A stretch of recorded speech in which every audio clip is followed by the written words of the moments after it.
Welcome back to the Calling Mom podcast. I'm Jaden. I'm CJ, also known as Mom. Yeah, today we'll be diving into the topic of faith, what it looks like, how it changes, and what do we hold on to when life doesn't go as planned. Yeah, so this is going to be one of those heart to heart episodes where um we get real and we talk about faith, not that polished version of faith, but what faith looks like in real life. So grab a coffee, settle in, and let's talk about it. Yeah. I'm really excited about this episode. If there's any one thing that I absolutely love to talk about, it's my faith, Mm-hmm. but my faith the way that it really looks, not maybe what people think, like maybe on the outside where it looks polished, but Mm-hmm. really what I struggle with and what goes on. So, Yeah. yeah. I love that. So, like she said, this is it's also one of my favorite topics to talk about. But we decided to go on our Instagram story. And if you're not following, you should totally follow. It's the Calling Mom podcast on Instagram. But yeah, we went on our story and we just asked, hey, what are some questions y'all have on the topic of faith? Like, please let us know. So I think today we're just going to dive in on that and just chat because that's what this is about, is just calling mom and talking about what our faith looks like. Okay, Yeah, so mom. thanks for your questions for one. Yeah. Great stuff to really talk about, but we want to talk about things that interest you, not just what hits our brains Monday through I was gonna say Monday through Friday, but I guess any day of the week, right? Yeah, I I guess guess so. All right. so. All right. Okay, so the first question was, what do you do when your prayers don't get answered the way you hoped? Mm. You answered that one as a early 20s. What goes through your mind when you're praying for something? Wow. um yeah, I think now, so this year has been just a year of prayers on prayers on prayers, not just like hoping for something, just for like peace through something. Like I think my prayers have changed actually. So I no longer pray for God, I want that job. And that, like, I don't have specific prayers anymore, if that makes sense. That's Like good. I I remember I was like really wanting this job a couple years ago, and I was just praying like, God, please, like, I really want this job. This is the one. Yeah. And it didn't happen.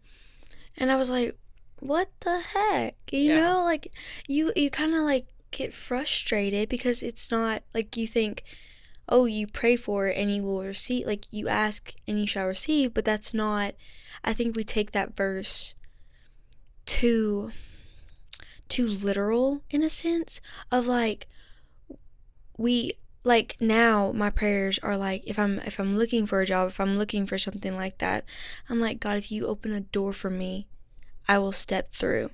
Like Yeah. now it's like, God, if this is your will, like you do whatever you need to through the situation. Yeah. Like obviously, um, I was walking through something, which obviously, guys, we'll continue to talk about life, but I was walking through a tough time in my relationship, and I honestly was at a standstill because it could have gone either way. And I don't think I really cared which way it went. I just wanted to make sure that's the way that God wanted it to be. Right. Like, obviously, I just wanted answers then, but then I changed my mindset of like, well, God, it's whatever you need to happen in this season. Like, I think as a 20-year-old, but like also in the season I'm in, I started changing my prayers not to be so specific driven and more like, That's good. That's kind of why I wanted you to answer it first yeah, because I feel like, I got saved when I was in my early 20s, and I think then my prayers were a little more um, ambitious about what I wanted. mm-hmm, I think that yeah, they were definitely specific to, and then there's this really great, totally not biblical song mm-hmm. by Garth Brooks, Oh, and okay. it says, I thank God for unanswered prayers. Yeah. And I think the older that I've gotten, I think that the lyrics, at least that part of the song, I don't know if I could even remember all of it now, but just that line of that is thanking God for unanswered prayers, Yeah. because there were a lot of things that I think I prayed for, and Yes. now I can look back on it, many many many years later, and And I think, and I'll get to that a little bit because I know one of the questions when I was looking over 'em down at the very end, there's one specific question that I'm going to really share something.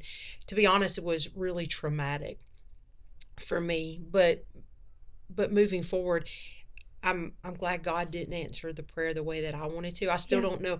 I won't know till the other side of heaven. Right. When I get on that side, that what actually really took place Mhm. in that struggle in that part of my life. But yeah, so that's kind of why I wanted your take Yeah. on, what does it look like when God doesn't answer your Yeah. prayer when, or the way you're the way you're specifically asking him to. But Yeah.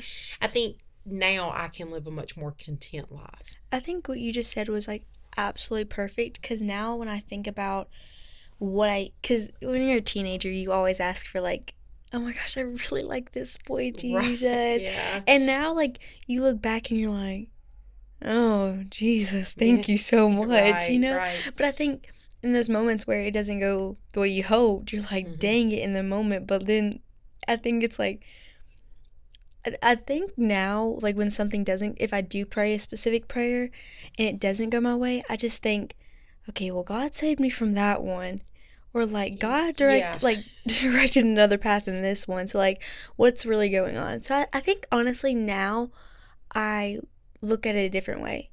Like what is he Well, saving me from? what I think is great is, like clearly we go through ebbs and flows of life and um, but I can, here is a 100% true statement.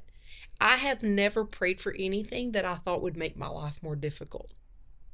Oh, But I have definitely walked through some highs and some lows, and right. I've been on some mountains and I've been on some valleys, and I love it when our pastor says um you're either going through something, been through something, or getting ready to go into something. Yeah.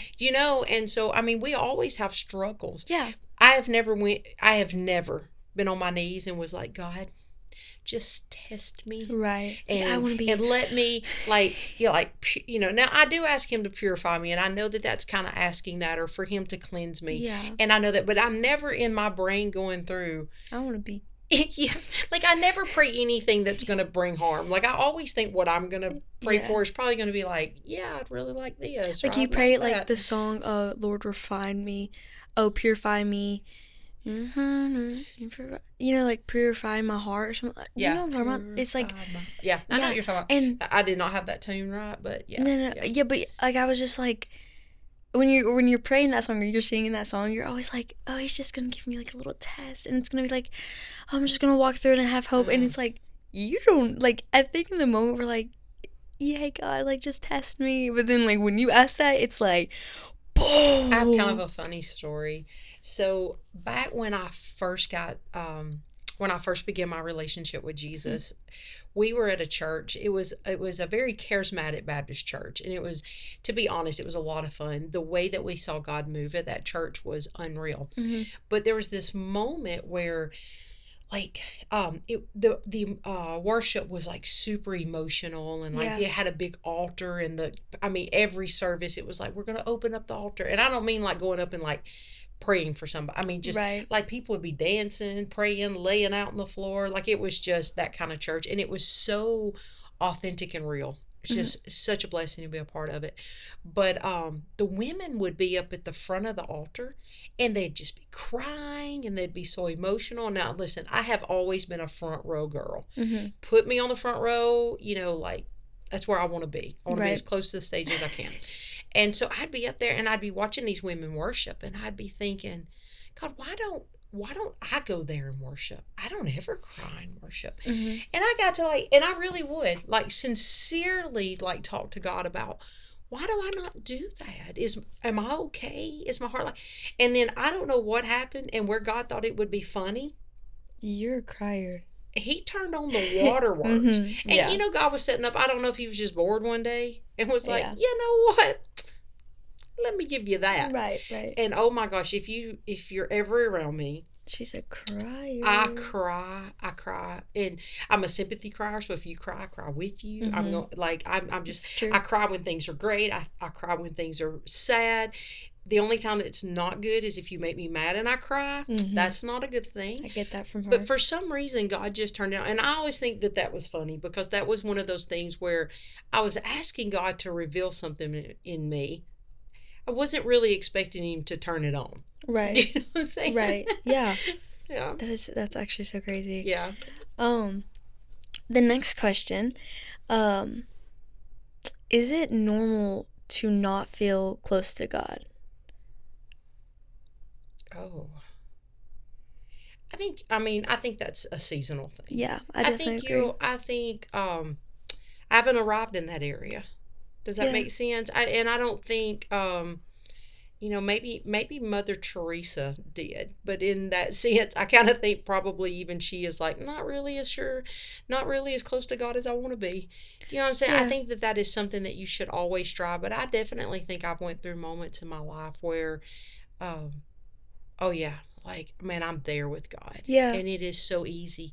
And then there are times that I really feel like I have to fight for things, Yeah. and I think that's important to know that the things that are important in your life you're gonna fight for. Mhm. Those things don't come easy. So um and that goes with your relationship with Jesus, that Yeah. goes in your marriage, that goes with your children. Right. you know One of the reasons we started this podcast was because everybody talks about our relationship and Yeah. how strong it is and how real it is. But, you know, we fought hard for that. Right. Everybody talks about, your dad and our relationship, but Mhm. we fight hard for the things that we want Yeah. to be good. And so the same thing, there are days that I get up and yeah, like It's a struggle to open the word. yeah, I mean Yeah. it's a struggle to talk, but on those days I don't really want to talk to anybody. Right. No, You know, that's so real. and I'm like, God, I'm struggling to just get up and go to work and make things happen today. Yeah. Like I don't know about, having a good conversation with you, but one thing that I had very early in my life, it was my first pastor. His name was Chad, and one of the things that he encouraged me was anytime you're struggling, you go back to your first love. Mm. Well, my first love was worship. Right. God really used worship and a worship leader. Um, and we were sitting in church. It was the choir was singing. Choir was great. The worship leader was great. But this particular day, he pulled out an acoustic guitar and he started singing, "Our God is an awesome God." Mm. And I remember just stopping and listen. I wasn't saved. I did not know Jesus. My grandmother was bribing me to go to church. That's a story for another day. But, like I counted all the lights, all the ceiling tiles. I was not paying attention. Yeah. He pulled out that acoustic guitar, and I remember like being like, excuse me? Right. That song was fantastic. And it just gripped me in a way that I hadn't felt in church because I Yeah. thought church was boring, and I just wasn't interested. But it was on that day that I really started like, okay, I love worship. Yeah. I don't have to sing like "How Great Thou Art," which is a fabulous song now. I appreciate that stuff now, but it wasn't at 20 years old. That's not what grabbed my attention. Yeah. Um, and so I mean, it just like, and it changed my life. So anytime I'm struggling, that's the one thing I'm like, you know what? Hey, God, you know this. Right. Like, I think that's my secret sauce Mhm. is that I talk to God like we're talking here today. Yeah, I definitely Like, agree. I just have this like casual conversation. So if I'm getting up and I'm not feeling it, Mhm. or, as you guys, like, I'm not vibing with it today, I get up and I'm like, Oh but, gosh. I get up and I'm like, Yeah. hey, God, like, I'm struggling. Mhm. So, man, I'll blast some worship music, Yeah. and I have playlists for everything because I know now days that I struggle. Like Yeah. what am I really walking through? Well, I have a playlist that combats that. Right. Because I like music that proclaims the name of Jesus and proclaims his scripture and speaks his word. Yeah, that's So, good. I really like that. Yeah, I think doing like yeah, like you said, it's always the seasons because it Hmm. you have to fight for it. I think that's the best advice is you have to fight for it because no no relationship is easy. No. Like any relationship, friendship, like Right. spouse, whatever, Hmm. like no relationship. Right. And I don't know why we decided to make it easy. It's not easy. If it Yeah. really means something to you, then it's not going to be easy. Well, the devil doesn't want it to be easy, like if something's great and Yeah. it's like fighting for the Lord, he doesn't want it. So, I love that. Well, what do you how let's see. The next question was, can faith and fear really exist together? Can faith? I feel like I feel like if we had like a theologian, there's like some great, like message here. Yeah. I feel like we could probably get a real polished version of that answer Mhm. that would be, um, like super biblically sound. Yeah.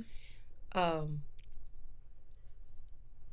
I think that I think that's part of the battle, though. I Yeah. think that there are days that I walk in fear, Mhm. but there instead of having, I think I have fearful moments Yes, I was just about to yeah. that I have to take captive. Mhm. I mean, the word does say you take every thought captive. Well, Right. fear is not. I mean, fear is in the mind. Right. And so I think there are times in my life where fear creeps in, Mhm. but I think in that you have to take it captive and you have to submit it to the name of Jesus. Yeah. And so, do they coexist? I don't necessarily think that they coexist, Yeah. but I do think you have to take that captive. Whenever you said you have to take fear captive, have you ever seen the movie Inside Out? It's Yes. it's about the girl with the Yes. emotions in her Uh brain. huh. There's a fear emotion, and you just said like take captive, and all I think is like them tying him up and putting me in the corner. I mean, if it works, Yeah, if it right? works. Anyway, If I it know like works. that was literally where my brain went, and I just had to share that to you I with think you. that's good. I mean, Yeah. we're talking about faith in everyday life, and I Yeah. think you have to, like I would love to like act like I walk around all the time with the Bible in my hand and that I'm, Mhm. that I've got it all together, and I don't. I live in the real world, and Yeah. there are things that stink. And somebody this past year, Mhm. and you'll know who I'm talking about, but somebody gave a piece of advice this year that really wasn't my word of the year, but it really became kind of the statement of the year for me. Mhm. Um, he was giving you some And advice. yeah, I knew exactly where you're Yeah. going. Yeah. He Yeah. gave you some advice and he said, hey, while you're walking through what you're going through, Mhm. um, there are going to, things are going to suck. Yeah. And he said, so what you do is let that moment suck, but don't live in it. Yeah. Like if you let that moment or that thing or that word or whatever somebody said to hurt you, or Yeah. if you let that control, then it's going to make your whole day bad. Yeah. So instead of getting up and saying, or going to bed at night and saying this day stunk, or Yeah. that just ruined my whole day. Yeah. No, it ruined my 1 o'clock Your 27 hour. minutes. Yeah, Yeah, do you know what I'm saying? exactly. Like Yeah. it took that moment, Mhm. and then you're like, but I'm not going to let that. And I Yeah. think this year has been a lot of personal struggle for you. Yeah. It's been a lot of personal struggle for me. Yeah. We've walked through a lot of junk this year. Mhm. Um, and I think as a mom, on top of me walking through some personal stuff, I think Yeah. I've carried the weight of what you've walked through as well. And but and I'll tell you, that was a gentleman in our life who we really account as a pastor to us. And when he said that, I just thought that is so good. But Yeah. that's so good in a way that I really hang on to that Yeah. constantly. It's changed the way that we think about literally everything. So now, like, when this podcast was like kind of, there were like little bumps, like it doesn't affect us. Like, it doesn't change the day. It always literally takes that moment, and then we're like, well, there we go. That was our moment. Let's get over it and go to the next moment. Like, Well, I tell you something else that it's really helped with, and I think this is another one of those. I don't think that this is a question on our list, but I think this is something that you hear a whole lot in church, mm-hmm, and it's kind of that like being happy and being joyful. mm-hmm, Like you get your joy from Jesus, but you're happy from your moments and things right, like that. But I think even that statement of, I don't know, I failed the test. yeah, Well, it can't ruin your day. mm-hmm, What did I not do to do my best? What could I have done to have changed whatever just happened? mm-hmm, All right, let's do that next time. And then kind of move on. yeah, But in that whole, like in that moment thing, I think it's helped me be able to stay in a place of joy. mm-hmm, When I'm being attacked or when things are coming against me, I'm able to be like, you know what? Okay. And then I'm able to kind of move on from it. yeah, And so it's even in that thinking about everything as a moment, it's allowed me to just be joyful mm-hmm, kind of more consistently. right, So, yeah, that's great. I love it. Yeah, how do you trust God's timing when waiting feels impossible? oof. Oh, that one's hard. Yeah. Um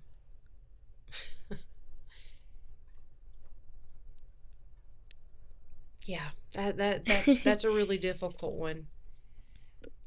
I think that's really when your relationship with Jesus really means everything. Yeah, I think that determines. Yeah. Yeah, I think that's the moment where you have to fight to be in his word. yeah, Or fight for those moments of worship. I mean, you just really um and in those moments, Bible time in the morning may not be sufficient enough. yeah, It may be that you need a little more time. A little more time at night, yeah, a little alone time, people with you. I definitely think the circle of people that you have surrounding you in those times and letting people in. Don't wait by yourself. Always have those people that are in your corner that are praying, for that is a. I have this really close friend that she had a surgery that she's been waiting on for like a couple years now, and just the way that like it literally, honestly, this is when your village matters, because it is like when you're all alone and you're waiting, like it could be whatever, but in this situation she was down in the dumps because she's like, God's not hearing me. mm, Like, why isn't, because I mean this has been going on forever. She's like, why isn't he hearing me? I'm praying the prayers, and I think right, I think it does, like, that's when your community matters. Because, yes, Bible time, yes, do that. Make sure that you're doing it more, honestly, because that's determines your relationship.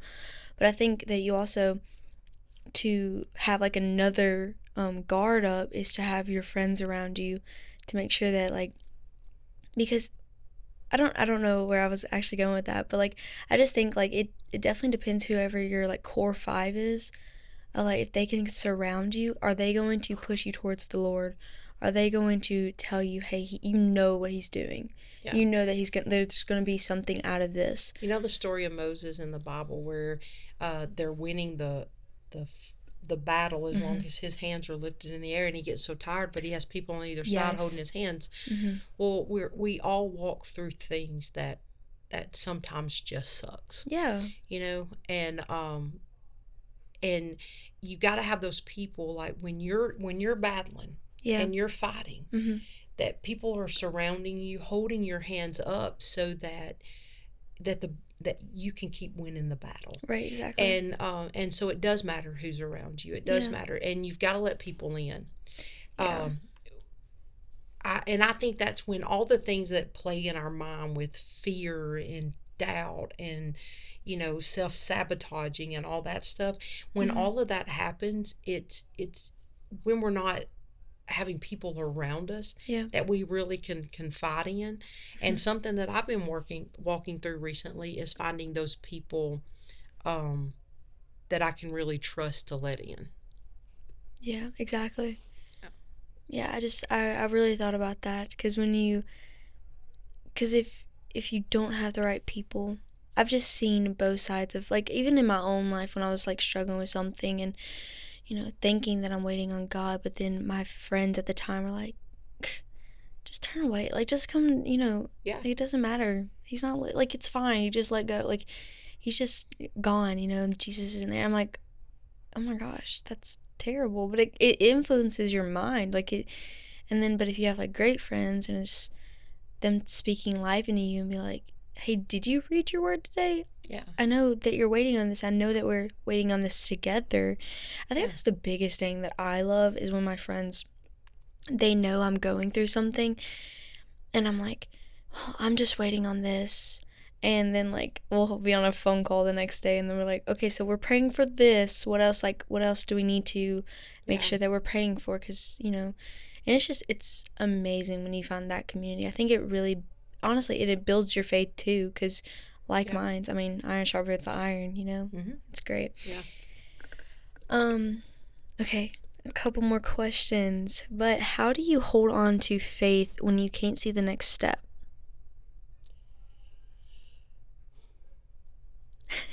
Man, y'all did not bring the light questions, did you, at all? How do I hold on to faith when you can't see the next step?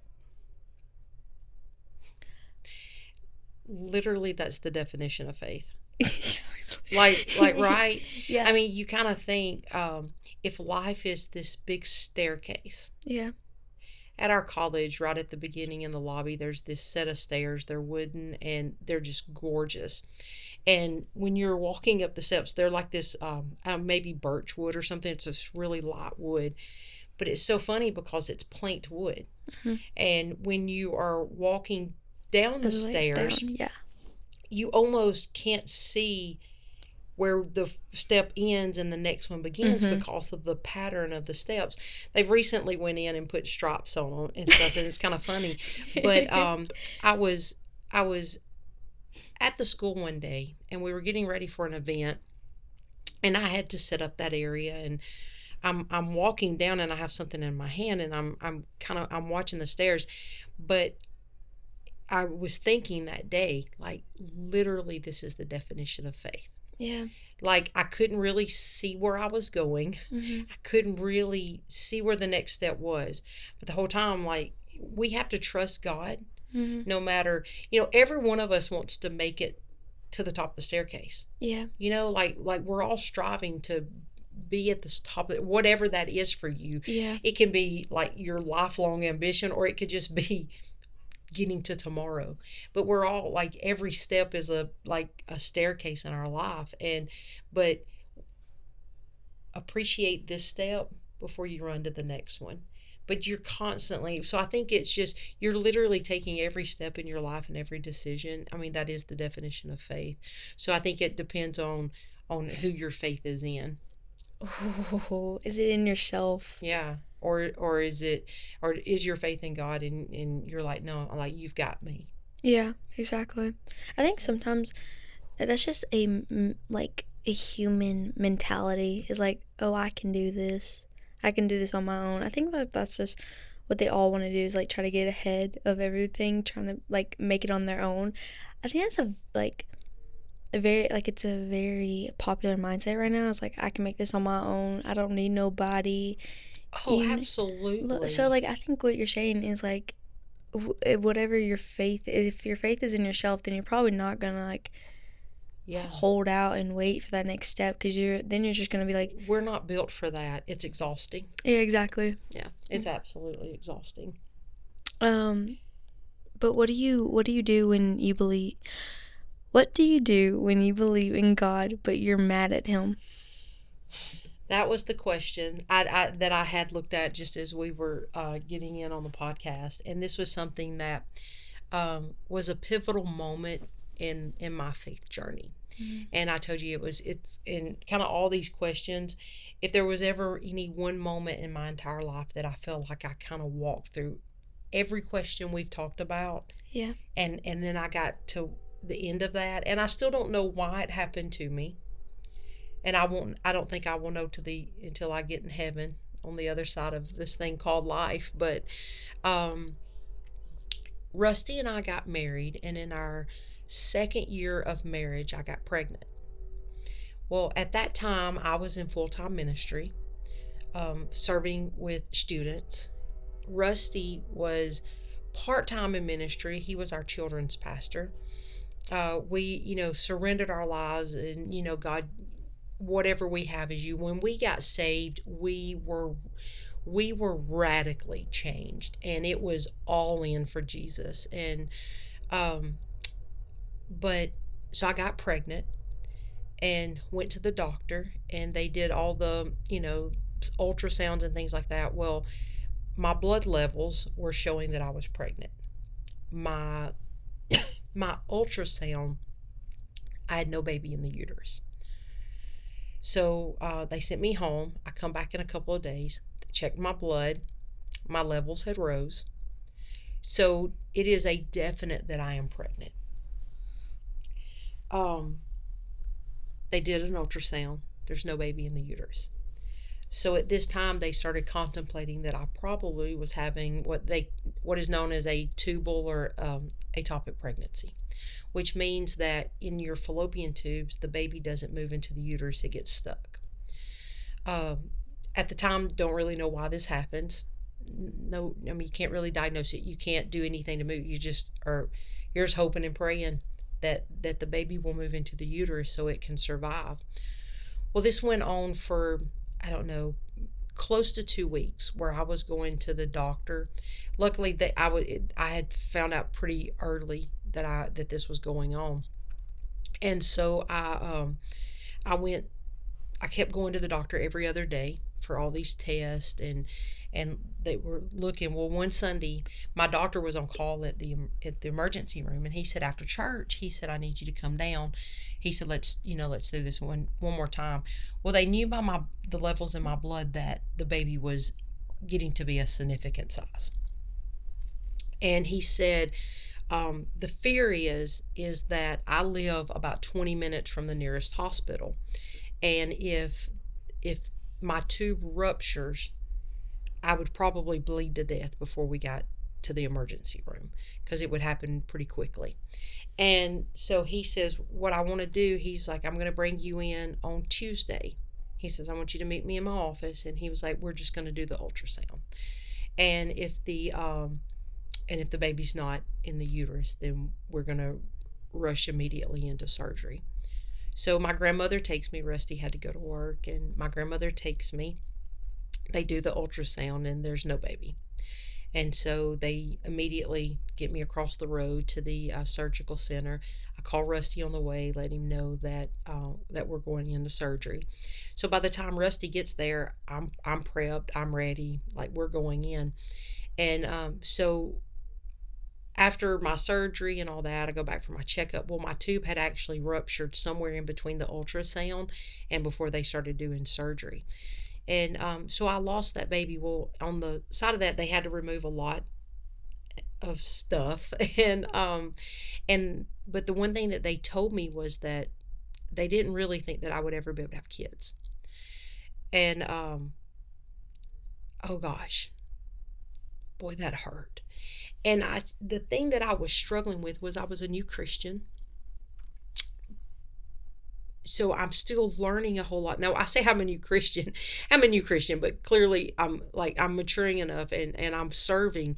But at the same time, in my Christian walk, when I say maturing, I had not went through a massive struggle. All that I had seen in my Christian walk up to that point is, God ripping me out of the life that I was living, and I'm living this new life, and I'm so on fire for God, and I'm evangelizing, and we're in the midst of a little, like, a revival at our church. It's, like it. I am just seeing the goodness of God, and I have not walked through anything massively yet. Well, at the time, there were 2 young ladies in our youth group who were pregnant, teenagers, out of wedlock. Rusty and I have surrendered our lives to God, and you can have it. We'll do whatever for you. You just tell us.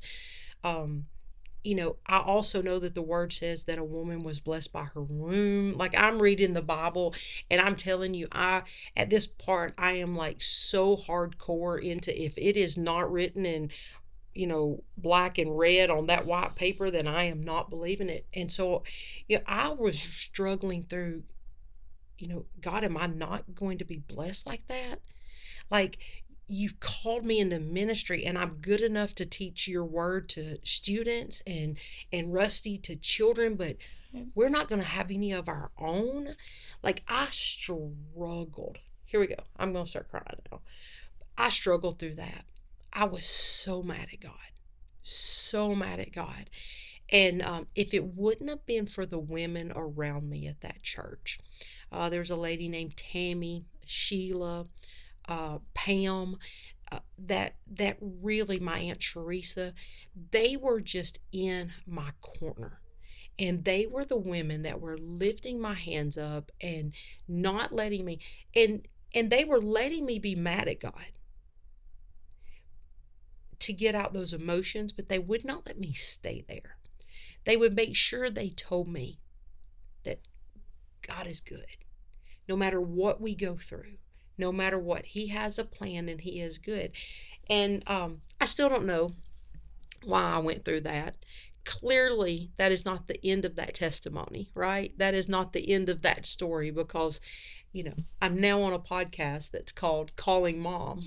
So I have the title of mother by two daughters that I had, and so that is not the end of that story. So, we can, I'm sure in episodes to come, we'll find out a little bit more about how Jaden Love came to be and Haven Ree came to be. But that was just that pivotal moment in my life where I was mad at God. But I think what really got me through is that I did treat Him like Daddy God in that moment. Not like Father, where there was a reverence to, you're Right. holy and you're Father. But there are some times where, when things are hurting, you don't run down and say, "Hey, Father." Mhm. You run down and say, "Hey, Dad." Yeah. I think when I was struggling, the thing that those women told me the most, when they knew that I was hurting and that I was mad at God, because I know His hand is Mhm. up on me, and it was that they encouraged me to climb up in His lap and say, "Dad, I'm mad at you because I felt like you could stop this. Yeah. I don't know why you didn't." But there was one certain thing that group of women never let me forget, Yep. is that He loves me so much. And even if I can't see it in the moment and what's going on, that His love is so great for me Mhm. that nothing bad is going to happen. That nothing, I'm going to walk through the tests, I'm going to walk through the trials, but whatever it is, I'm going to be victorious on the other side. Yeah. He cares about the birds of the air. He cares more about me. Yeah, exactly. So, thanks for letting me share that. I know it's kind of a heavy story, but like I said, clearly, it's got an amazing testimony on the other end. Yeah. But I learned so much about who I am. Mhm. I learned about being a child of God in that moment, but I learned truly about His goodness and how good He is in that. Yeah. That's great. Yeah. I always love hearing that story. Yeah. Yeah, it's a good story, and it's a good story to end on. Yeah. Yeah, I think so. I think that's it. Hey guys, I really appreciate all the questions. I really thank you guys for sending those in and letting us talk about things that are real, because that's what we love. Jesus, we love the Bible, but it's the whole from the first of the podcast, what I say, Monday through Friday, it's walking with Him Monday through Friday, Monday through Saturday. Yeah, exactly. It's easy to walk with Him if you're attending church on Sunday morning. Mhm. It's easy in that moment, but it's not easy to walk with God necessarily when your parents are fighting, Yeah. when you're failing tests, Mhm. when you're when you have coworkers that are difficult to deal with, or life Right. doesn't go your way, it's always easy, but there is always an answer. But it's our faith in Jesus that Yeah. gets us through every moment. Yeah, I saw this quote that faith isn't about having all the answers, it's about knowing who does. Mm, let's end on that. That's Guys, thank you amazing. guys for joining us for this week's episode. Yeah. Um, Thank you for being here. Yeah, we'll see you on the next one. Hey, but make sure to follow us on all the social medias. We're on Apple Music, Spotify, YouTube, but you can follow us on Instagram and TikTok. That's crazy. But I know. anyways, Anyway, we'll see you next week. Bye, thanks. Bye guys. bye.